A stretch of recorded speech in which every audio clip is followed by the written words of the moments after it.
Hi, everyone. Lisa here with Do Something Indie. And we're a little bit tardy tonight, but that's okay. This is a show that is produced in house by my amazing husband. And we do this show, and he has a few other shows that we just do because they're important. And we feel like they get stories out that we're not hearing elsewhere. And so raise your hand in this group if you're getting paid. Johnny, I think that means it's time for you to come on air. No, that means raise your hand if you're getting paid. I don't you were supposed to say, "Here's Johnny," or something like that nature, Yeah, but I know. you Sorry. didn't. Yeah, so we just do this because we love it. We love talking about good things people are doing in the community, and even with the other shows that you do, John, it's all stuff that we feel like are storylines that need to be told within our community, right? Yep, pretty much. Yeah, and so do something indie. And you guys, so John is technically like you're over here, the guest tonight. I'm the host. But John started this initiative that we call Do Something Indie. And John, let me interview you just for a quick second about that. So, how did Do Something Indie come about? Okay, well, I started in politics like 5 or so years ago, and the first one of the first things I noticed was if you don't have a bunch of money, media doesn't really wanna cover you because it's gonna make the guy that's got a bunch of money mad because you're covering somebody. So you sort of get shut out and shunned and, scarlet letters and all that. So I thought, well, I'm gonna start my own media, and it actually started with Your Voice, Your Call, and that was with Chris Moore. I mean, actually, I started the show, and then I brought Chris Moore on, and then I sort of wanted to get away from politics, so I let Chris have that show, which he parlayed into the Soapbox Patriot Soapbox, and so he's on a national scale now, and he does a show every Saturday night from 10 to midnight. And I've been on his show a couple times, and he's been on this show a couple times. But then I started to do something indie because I wanted to focus on positive things going on in Central Indiana. So I think my very first show was the Be Kind people. I don't know if you've ever seen that sign out, Be Kind. I went out and interviewed some of the kids and the adult that was doing that program, and it was pretty cool. And then we just kept going. And then when I decided we wanted to start a political show, I started the Mouthwash Show. And then Lisa says, "Well, I'll take over the Do Something Indie show." And that's pretty much how it is. And we've improved our productions, but I'm pretty much the editor, the guy that thinks all the stuff and puts it all together. And that's why we were a little late tonight, because I was actually editing past shows because I was still working on stuff from last night's show on Mouthwash. So you can catch any of these shows on like Mouthwash Talk Show on Facebook, Twitter, YouTube. Do Something Indie. We're live on Facebook, YouTube, and Twitter. Uh, and the Mouthwash Show, it goes on channel 40 on Monday nights at 11 p.m. So we keep growing. And the Do Something Indie is really cool, and Lisa's done a good job with it. She's done pretty much a whole season of that, and we're going to show pretty much a clip from 2020, 2022, and I don't know if the other one is 2022 or 2023, but I think it was uh, 3. It was early this year. No? yeah, it might have been last year. But anyway, Lisa did. If we get to that one, we don't know how long this is going to go. But our first two are about Mars Hill, and they're really cool stories that we've had here since we've started the art center, which is in the background there in Mars Hill, and we've moved here 6 years ago. So we're gonna talk about that stuff. We're gonna talk about what impact we've had in the Mars Hill area with the Do Something Indie. I don't know, Lisa. Maybe you could tell the folks about the song and how the Do Something Indie sort of got to be our campaign slogan. And as you can see, it is trademarked back there. Lisa did that wonderful work. So Yeah. it's ours. It's our trademark. So don't try to steal it, anybody. Thanks it is part of my heart. So before I left my corporate job and we bought this building to start the art center, a song had come out, and I want to say maybe 2014 was when the song came out, and it is called Do Something by a contemporary Christian artist, Matthew West. And in one of our give back campaigns with my corporate work, they had used that song in the background of one of their videos. And it really is what inspired me as we started through this journey of buying the building for the art center and coming up with a mission for our nonprofit and all that. And John, I think you kind of latched onto the song as well, because it just speaks to how we feel about getting out and doing something for others, for communities, for cities, and not complaining about things, but doing something about it and in a positive way. And so because that song was playing on our radio and was playing in the back of our minds, it just kind of stuck and became our mantra when we were starting the art center. And I think, John, I don't want to speak for you, but for me, during all the times that we were getting all the roadblocks and all of the issues with the city and all of that, this song really inspired me to keep going when everyone was saying, this is God telling you not to do this. Like, all of these roadblocks are reasons that you shouldn't be doing this. And we're like, no, that is Satan trying to keep us from doing something. And so this song really just inspired me to keep pushing forward.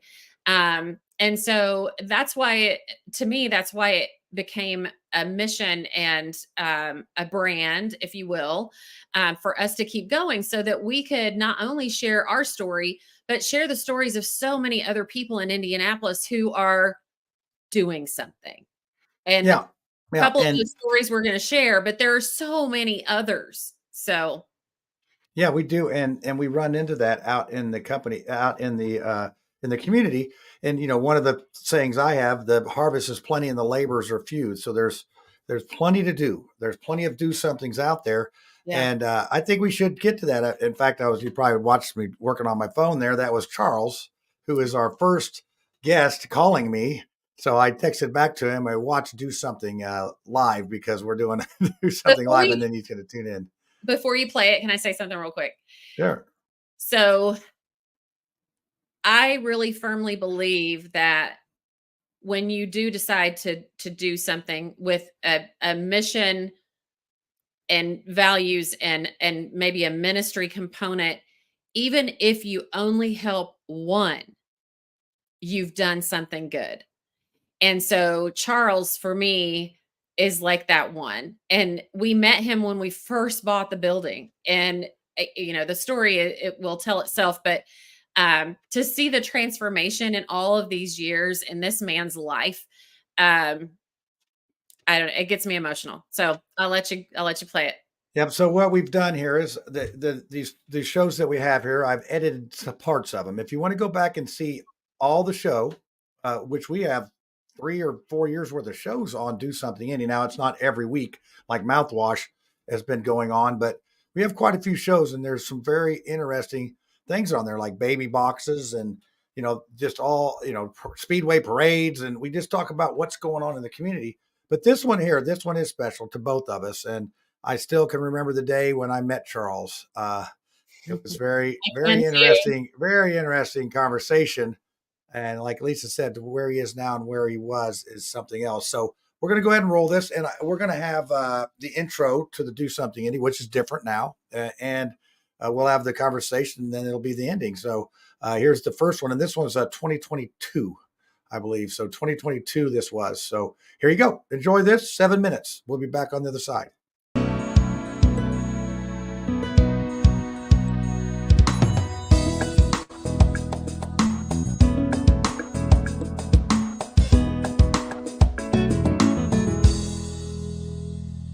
Hi, I am Lisa Schmitz, host of Do Something Indie, and I have a very special guest with us this time for our very first show of 2022. But Charles Johnson is not a stranger to the show. He actually appeared on episode 7 with my husband, Johnny. And I would encourage all of you to go out and watch that show, because then it's going to help our conversation make a little bit more sense, don't you think? Yeah, I would hope so. Yeah. Okay, so Charles is a friend of ours from Mars Hill, and we happen to be sitting in the Mars Hill Art Center that John and I opened a little over 3 years ago, and we bought this building in 2015, and when we were renovating this building, we met Charles, Yes. and that would have been at the very beginning, so 2015. So tell me about how you feel about that. Well, and I would ask you a question with a question. I don't know how you guys felt about it, but at the time, I thought it was pretty ironic. As it'll go back and see in the other segment, the perfect 7 number, as we heard in church today, right? Yeah, That was a yeah. perfect number in the Bible. But it was really weird for me. I was out of my mind, to say the least, and it was just a blessing. Everything in journeys has layers and levels to, so this was just a spot, a point of beginning or entry into a relationship. And I have to say, when we were cleaning out this building, and that there were a few days that I was here by myself taking out the trash, and I would see you riding a bike up and down the alley, and without getting into a full-blown description, I can say that seeing Charles sitting here today and thinking about Charles back in 2015 are polar opposites, like greater than night and day difference. And so tell me what you think that means to you. Like, what can you attribute to such a drastic change, and maybe share a little bit about where you were back then? Well, you ask me these questions and I start to get emotional because it's nothing short of a blessing. I'm going to have to tell you that I didn't do nothing, you didn't do nothing. We all crossed paths because God had us to cross paths. I had a very strong drug addiction cycle of self-destructive mechanisms going on with me, and you would have to give praise and glory to God because it wasn't on my own doings. I prayed for some things to happen, just to be blunt and honest with you, and started receiving them, started getting my prayers answered. And, and that's why I brought up even this morning, we went to church. 2021, and I'm glad you said this is the first show of 2022 because I'm done with 2021. Okay? Aren't we all? Yeah, man. I mean, let's just put it in our review mirror and Yeah. let's go forward. You spoke about 5 years ago. I'm more thinking about where we're going to be 5 years from now. Yeah. Okay, so, and I just have that way about me. I can't stand it. I say to be patient, but my Lord, I am ready to get there Yeah. right now. You know what I mean? I can't help it because, and there's nothing short of the glory to God. The praise goes to Him. It's not me. I'm just one of His people that's supposed to say at the end of the day that, if you stay in your faith and you've been through enough pain, you get persistent, like we said before, and these things start to happen. Yeah. So, I cannot go back to my old ways, you know what I mean? I'm not going to. I really like what I see and what things have been happening for me, and I'm excited to see where it might lead. Yeah. You know what I mean? One day. So that's it in a nutshell for me. So when we met, and you were riding that bike up and down the alley, from that visual of Charles to what you guys see here today, two completely different people. And I want to speak a little bit to your name as well, because you've referenced your faith, you've referenced your gratitude to God for getting you through some really tough times. But when we met you, you were Bart Johnson. Mm-hmm. And now we know you as Charles Johnson. That still happens at work a lot too. Yeah. We got radio communications and the Bart. So my brother's he's with it now. Yeah. Pete, I love him very much. Thank you. And Bart. So what I do now is I won't answer. You know what I mean? I won't answer. Yeah. I'll just sit there. Because that's and not I'm who hurting. you are. Yeah, and I'm like, hey, listen, guys. If I'm acting like the old me, then Yeah. you call me Bart. Yeah. It'll register to me, hey, get out of that. Yeah. Get out of whatever you're involved in your mind. And Yeah. get over here where Charles is supposed to be positive. And, it is Charles Barton Johnson. I did go by Bart a lot, but... So Charles is your name, but that's Yes. not what you went by most of your life. And No. so then with this transformation, you made a conscious decision. Well, it's very formal. It's more Yeah. formal, and it's probably a little safer to go by that name. If Yeah. I could say that, I don't know why I would say that, but We are in Mars Hill. yeah, right. I know. Maybe it's the nose and ears. I don't know. I'm just going to say. Yeah. Like, okay. I don't know why, but it's okay to be Charles now. Right. You know what I mean? So, Yeah, gosh, we are just so grateful for you, Charles. appreciate it. Thank you. So go back and watch episode 7. It's going to help make this conversation mean a lot more and maybe make a little bit more sense. But Charles is definitely living Do Something Indy. He helped us get it started and has helped us kind of continue that. It might have started politically, but now it's turned into just trying to inspire people to do things in their own communities, and then maybe even being brave enough to branch out into an even larger community. So thank you guys so much for watching. This is our first show of 2022, and more to come.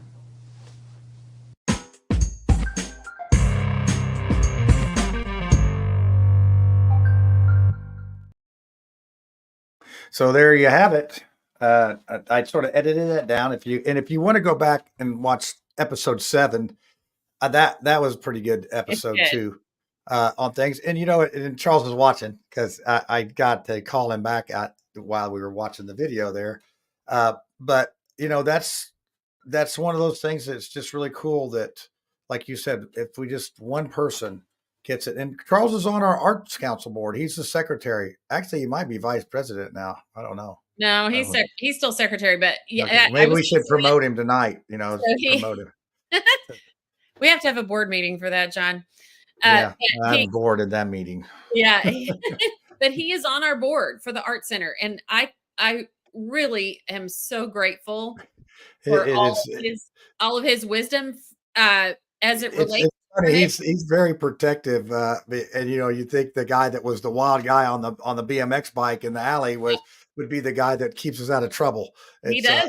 Well, he knows this community. This is where he grew up, and so he has been just a wealth of knowledge. And even when stuff has happened a few blocks down the street, he still gets calls and knows things before we do, and he'll call us and say, "Hey, this is going on." So yeah, he's definitely one that I feel like God put in our path for a really, really. And we do some, we work with some addicts and things. We talk to people, and my mom was a prescription drug issue, but not, she functioned. She wasn't like, sell the kids and all that type of stuff.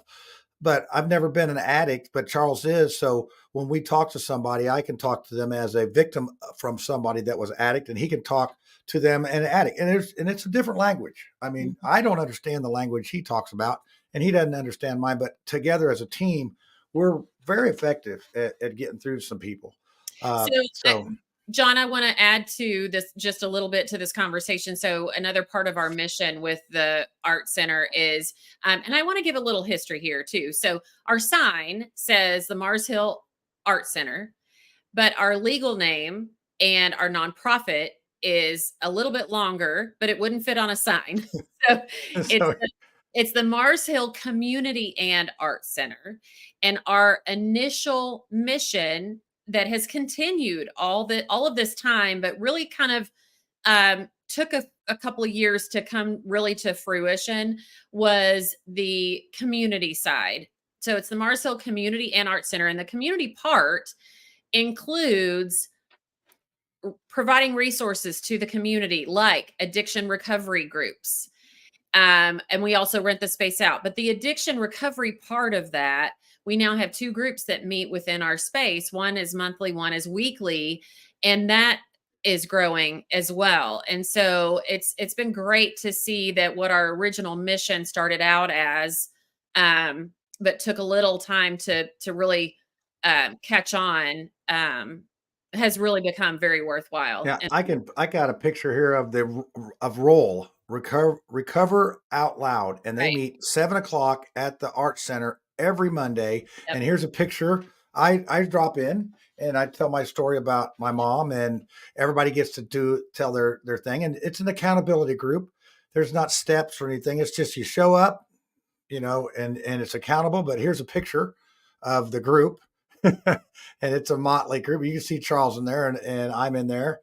And then Linda is a leader. So no, it's Melissa. I mean, Melissa, Melissa Linda, Lee. Melissa, whatever. I'm, And you names. guys, so I did, that was the most previous show as well. So the last Do Something in Indie show was with Melissa Lebo, and how she is providing this resource within our space. And it's just amazing. And the other thing that she and I talked about is everyone, well, I shouldn't say everyone, but most people have an addiction of some kind.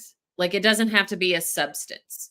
And so Yeah, I know some people that are addicted to stupid. So, oh, that's different show. Sorry.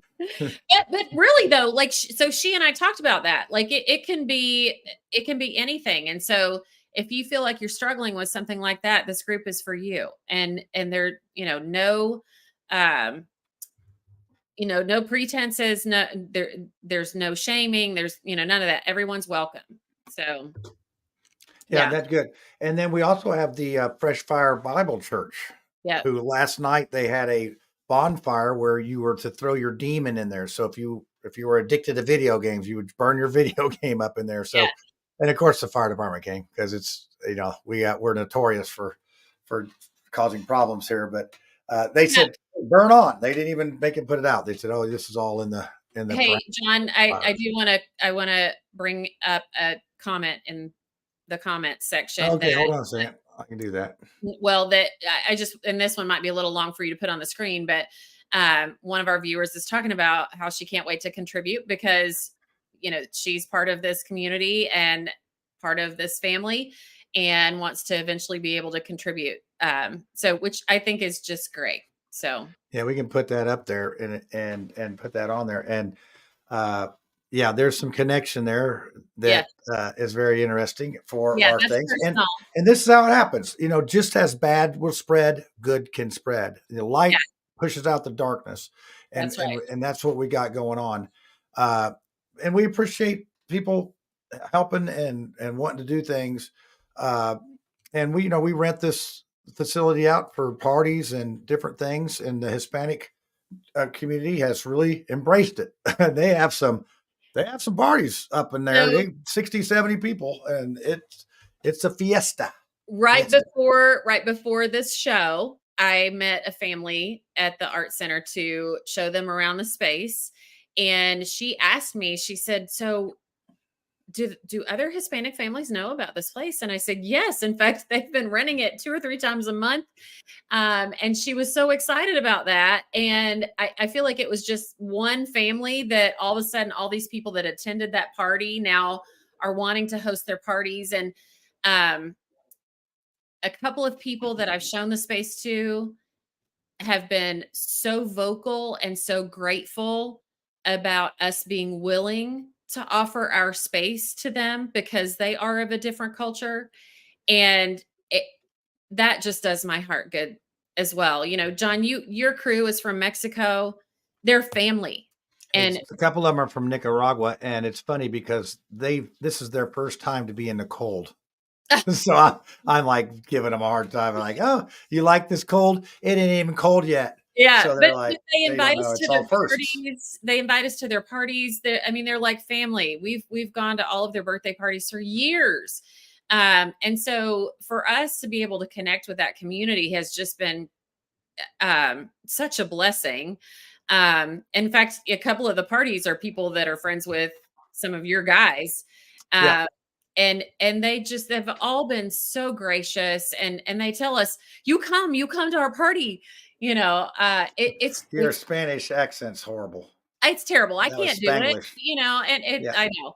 Yeah, But but I will it is. I mean, the hospitality is amazing, and the work ethic and the family. It's yeah, basically a Catholic background of you know family and working. That's what yeah. it is. But But they speaking of good wait, wait, wait, works, wait. I want to say one more thing. So they appreciate us trying, even if we can't say things right. So uh, part of the story from today was the grandma or the mom and the daughter were both messaging me at the same time about the party, but I didn't realize they were connected. And the mom was speaking in Facebook Messenger in Spanish, and I was using my Google Translate to reply to her. And so I was replying in Spanish. And then the daughter was messaging me in English. And then she says, "Oh, my daughter has already spoken to you," but she says it in Spanish. And I had to look it up to see what it meant. And so then when they came tonight, I said, "So, oh, you're the mom, you're the," and she said, "Yes." And I said, I don't speak Spanish. And she looks at me like she thought I spoke Spanish. And I said, "But I'm trying. Like, I'm really trying. Like, I really want to learn and I want to be able to communicate with them because they are using our space so much." And so a few of the little girls, it's their birthday party. And so I was asking each of them what day was their birthday. One was today. One is either tomorrow or Saturday, and asking them how old they were and stuff. And so, you know how you and I were trying to practice singing happy birthday to the Yeah, song on the Feliz phone? cumpleaños. So I said, "Now I don't always get it right, but I want to try. Please let me try." I said, "Feliz cumpleaños." You have to say the cumpleaños. So it's got to have They're lucky I and they even said, remember the word. "Oh, you got it right." So Yeah. It's like Feliz Navidad. That's Merry Christmas. that's So, easy. The yeah, cumpleaños. everybody knows that. There was a song about it, but no Feliz cumpleaños Yeah. that they have here. So, So, hey, I think let's get back to the show here. I'm going to reel you in a little bit here. I'm going to all reel right, you in thanks. because we have another clip here to Yeah. show, and this one is from 2020, and this was me doing experiments on how to do graphics and different things, and I sort of miss it, but it's so we're going to play the start of it, and then we're going to talk to Kyle McIntosh, and that's another Mars Hill story that's pretty cool. Yeah. So let's get to that, and it looks like it's about 4 minutes long, so it's not quite as long as that one, but it's a great story. So let's see what Kyle McIntosh is all about, and then we'll talk about it on the other side.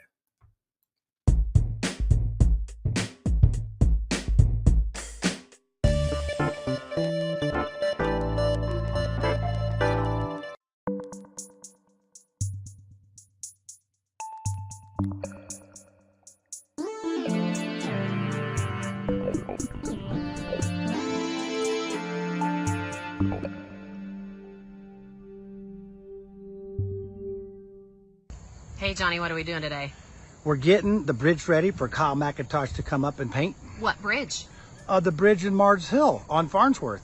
And why is that bridge significant to Kyle McIntosh? Well, Kyle McIntosh grew up in this neighborhood, and he was an infamous graffiti artist here and got in a lot of trouble for tagging buildings and this particular bridge in general. And he'd gotten so much trouble that they told him to get out of the county or go to jail. Yeah, so I'm going to show this bridge real quick. So this is the bridge, and you can see there's some graffiti on it now. But what is Kyle going to do? Okay, Kyle's got this really cool design. I had actually got arrested so many different times for graffiti that the judge just got tired of me. You know, he was just like, "I'm sick of it, man. I'm seeing you for the same charge over and over." So they sentenced me. It ended up being almost 4 years in boys' school because I was a habitual offender. So I go for a little bit, and they get so overfilled with the amount of people coming in. And a lot of them are violent offenders, and they're looking at my case. You're just an artist. Yeah, yeah. I mean, and that was the other thing. Since I was a habitual offender, I was on the Hope unit in Marion County Juvenile, which Hope unit was you were a habitual offender, which means that you were on a 23-hour lockdown because you had to be segregated from everybody else. So they would talk through the vents all day, talking about crazy stuff, and I'm in there for painting on someone's wall. Hi, this is John Schmitz for Do Something Indy, and I know if you've been following this story at all, that this is the day we've been waiting on with the finished product. And Kyle, how long have you been working on this? Started yesterday, probably about 3 o'clock till about 3:30 in the morning, and I came back today at 11, and I don't even know what time it is right now. So I think it's about 3 o'clock again. okay, yeah. But yeah, you just put the signature, your final signature on there. And what's the name? What is the name? Mars Hill Monster. If you've been to Mars Hill or know anything about Mars Hill, Mickey and Bill's Pizza is like the staple food here, and they have a pizza called Mars Hill Monster. But I felt like that really entitles this as well, because Mars Hill can be a monster sometimes. It can grab you up in its tentacles, but you can also admire just the beauty of the monster as well, and you don't have to get wrapped up in that.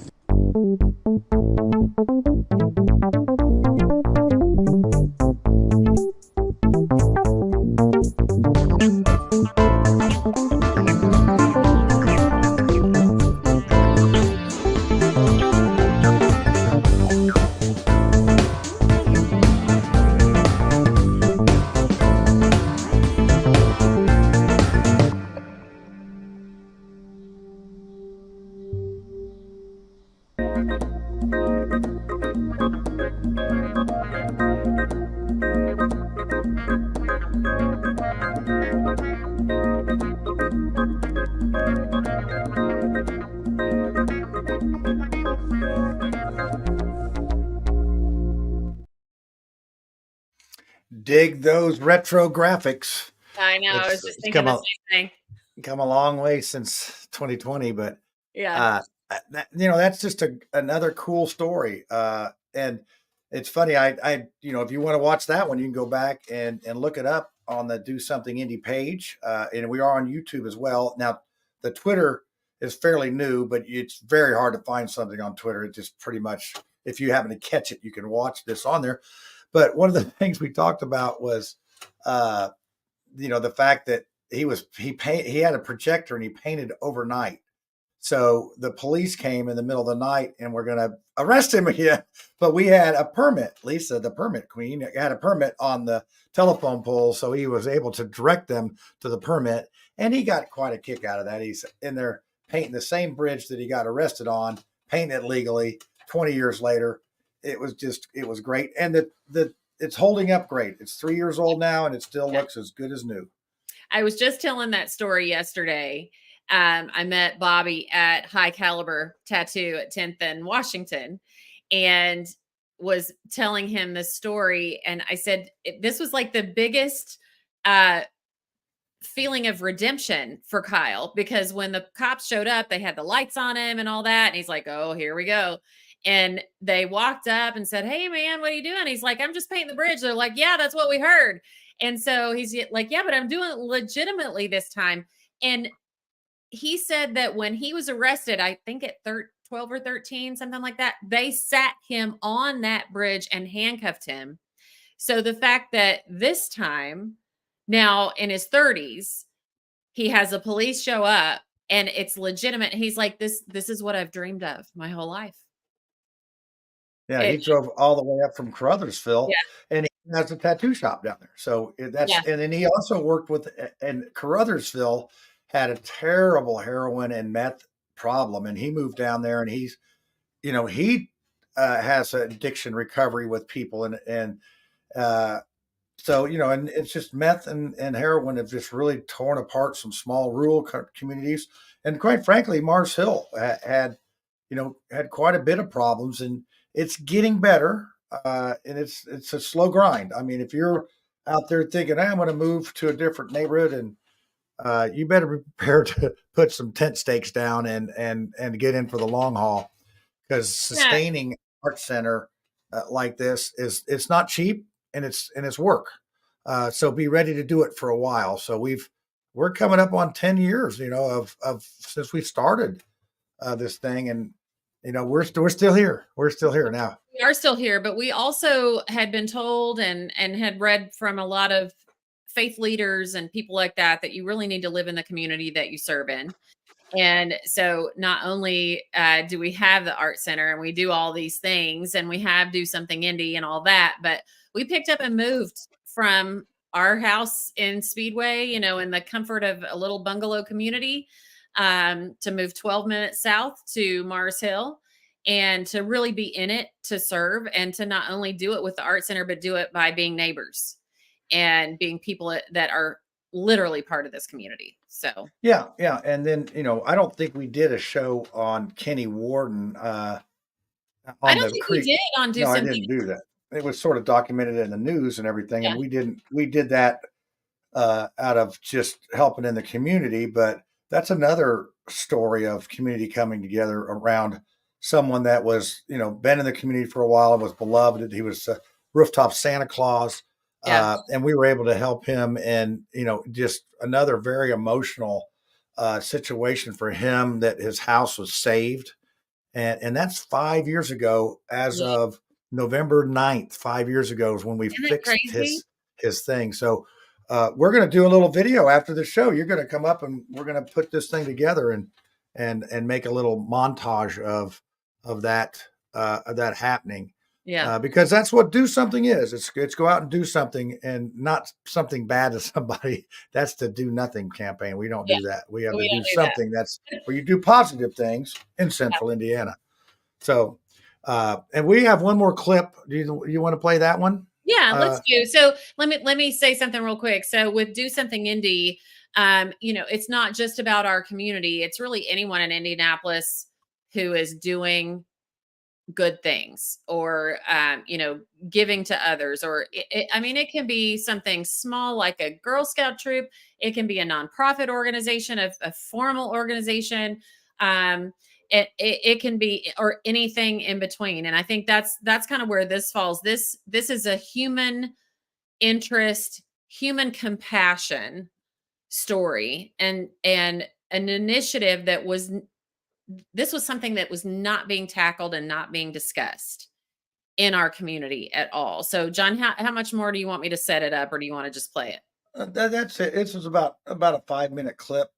This is somebody this is a definite do something. It's just not Yeah. in Marsville, and that's Right. why I picked it out. But it's just something about being compassionate to someone who doesn't have anybody to be there for them, and the circumstances are different. Now, again, this is a Cliff Notes version of the actual show, and Yeah. I would put this in the same vein as the baby box, because you had the baby box lady on here, and we have one of those over here at Wayne Township, We do. where you could drive. If you don't want your baby, you put them there, and no questions asked. Yeah. It's better than. Now Well, you need, I'll just let you see the broad, story. it was a very broad statement, John. So there are a lot of parameters around that. So I would say someone needs to go out and watch the show or look up the Safe Haven baby boxes to know what. Well, that's what I gathered from the show. You just put the baby in the box and run. Not any That- baby. It's only with, it Oh. has to be within, I think, 30 days old, and all that. So yeah, Okay. So there's apparently rules in which, there are rules. Yes. I guess the baby's got to be able to fit in the box. You can't take your teenager there and say, No. I'm done with this one. Put them in the box. So no, you can't. No. No. So, but this is a different story. So, but those are what I would call two similar stories of people that they're doing something Yeah. just because no one else is doing it. And Right. it's not that. So They're meeting a need. yeah, that's right. Okay. Well, let's listen to this one, and then, hey, we'll be back again in a minute. Well, Yeah. actually 5 minutes. Hi, Linda. Hey, How are Lisa. you? I'm so good. How are you? I'm doing great. I just have to say, I am so honored that you are coming on this show with me. I want to touch on today, because this is really what Do Something Indy is all about. And I couldn't even count how many times you use the phrase do something. And I wrote down a couple of things. Saying yes to doing something. And so really one of those things caught me totally by surprise in 2009 when a baby was found in a dumpster here in Indianapolis. And I was sitting at the computer, much like I am right now. And, this breaking news story pops up, and it's like the yellow caution tape, the sirens, people milling downtown in Indianapolis. And I'm like, what's happening in my city? Unfortunately, I could say in a little rabbit trail here, we are seeing caution tape and sirens and people around a crime scene a lot lately. But I'm going to say back in 2009, that was something that stopped me. And I was like, what's happening in my city, right? And I noticed all the activity. I noticed the forensic people climbing in a dumpster, and they're like, baby doe found in a dumpster wearing only a diaper. Baby doe wearing just a diaper found in a dumpster. Yeah. And it ripped at me like, wait a second. Just my basic theology that we're all children of God. We all deserve dignity and honor. And I know from the book of Isaiah, it says that we've all been called by name, and Isaiah says been given the title of honor. So of course I'm like, this baby deserves honor. So right. I called the coroner's office for 13 months every Friday morning and said, I want my name on this case. And the more I talked to them after even my original phone call, I realized the real injustice came when I made the phone call. So I felt prompted to the phone call, really not sure what was going to come of it. I just wanted to talk to them and ask my questions. But it's interesting that the prompt I had wasn't clear, wasn't like a path of to do anything. It was just, I have questions, I need answers. Right. When I asked my questions, the answers I got was what revealed the injustice to me. And that was that this baby, if not claimed, would be just put in a pauper's grave unmarked. Right. And I thought that was so unacceptable. And so I say to our Indiana friends, as we live in a state that I feel like I'm so surrounded by proactive people who want to give dignity and honor in every aspect of things. You do it in all the ways you're doing it, living where you live, doing what just the people you know. Yeah. And I felt like now I know this. So I am responsible. I can't Right. just hear this and think, well, that's for someone else to do. This is Right. something. This Right. something was my assignment and it had my name on it. And I Yeah. knew it because God burned it into my heart. And Yeah. then I had a vision of myself standing over a grave holding a very small baby casket. And I was like, I'm not quite sure what this means, but I think that's me. And I think Yeah. I'm doing that. And Yeah. so I jumped into that. And while I was waiting for that criminal investigation, 13 months, another baby came about through the coroner's office that was left unclaimed. So now here's a Ah, second abandonment in a second way. And this one isn't baby doe. This one has right. a name. They know the mom. They know the grandma. They're knocking on all their doors. They're asking them Yeah. to come and claim and do what's right. Right. And they all say no. And so they were like, well, hey, while you're waiting for this other baby, would your organization take care of this baby? And I'm like, what organization? You're like, I haven't gotten that far yet. Oh, like I was thinking this was like one baby, Yeah. do this one thing. Right. Something became an organization and a mission and a calling that Mhm. then became a something burning in me that was a passion to answer the call of God in my Right. generation, to be an Esther today and Yes. go save some babies from being lost and hidden and Right. unnamed Right. and not treated like they're junk and trash. Right. Thank you, Linda. Thank I you. appreciate you so much. Thank you. All right. And then we were able to go, she expanded that to people that weren't claimed. So say you die somewhere and you're homeless or whatever, and no one claims you. And we were able to participate in that ceremony. It was like 172 I think people. 192. 109. It was I think we both went through the line a couple times and we had a good crowd there, but there's basically one, they're cremated and they're in bags and there's one big like It's an urn or ossuary. It's called an actuary.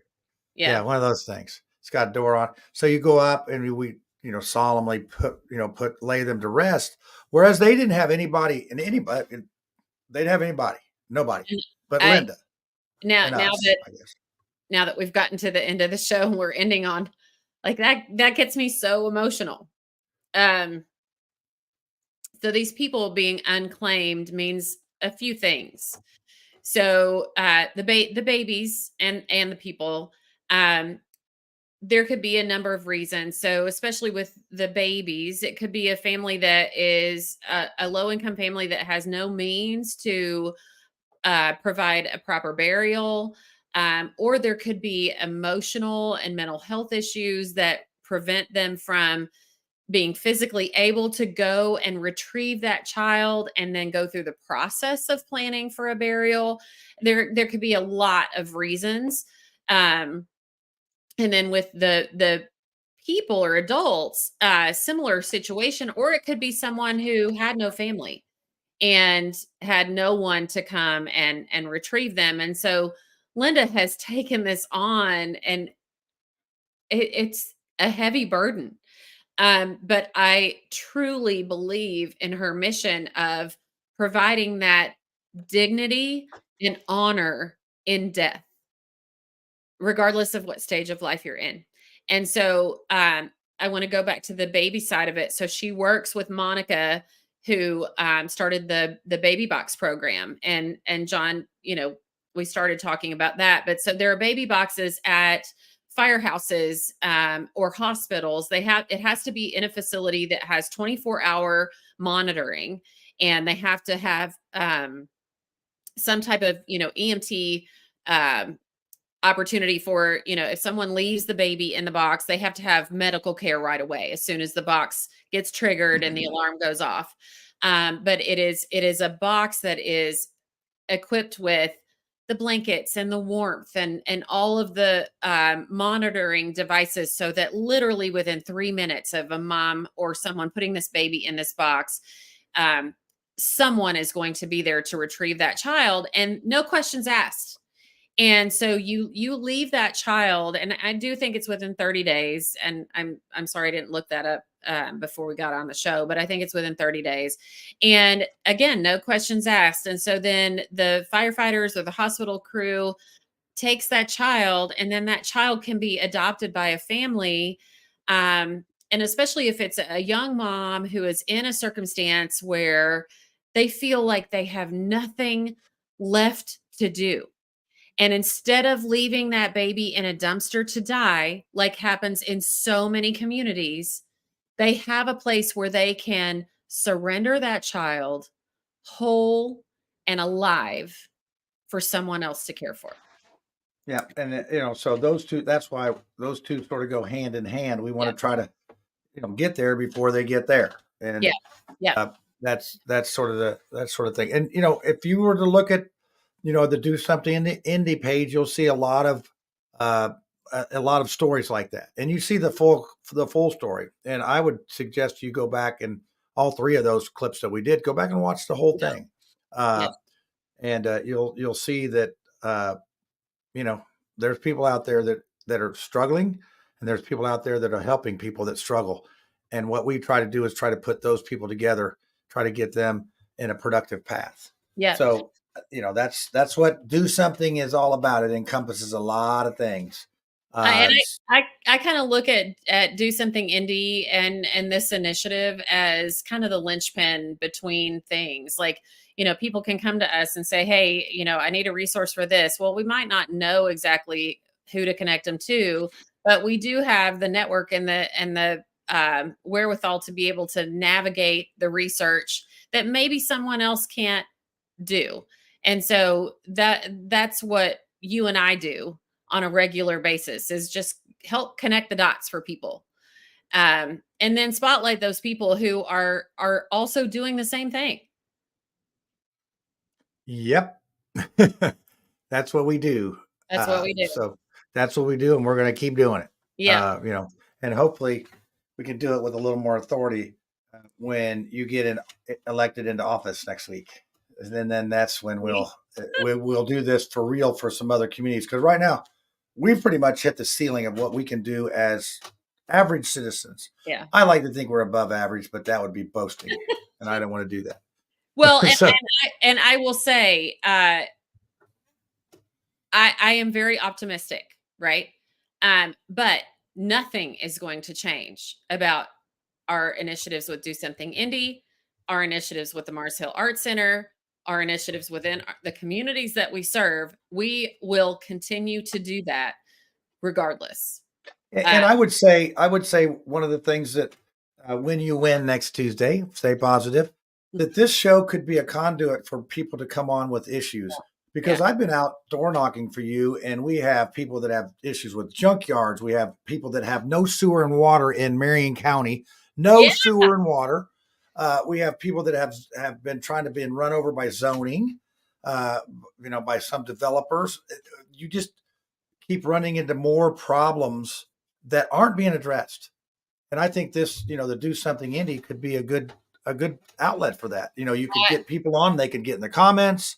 Yeah. I don't think you'd have a problem doing that. I think you'd be able to do that.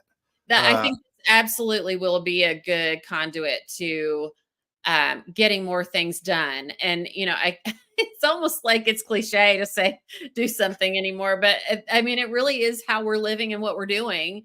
And I think having at least one of us in a position of more authority within the city will give us more of a leg to stand on, more of a voice, and more opportunities to really, really help our neighbors. Because and like you said, I've had the same conversations with people. I got an email today from someone who said that they've had these problems with their roads in their neighborhoods off of Washington Street for 10 years, and no one has ever been willing to talk to them about it.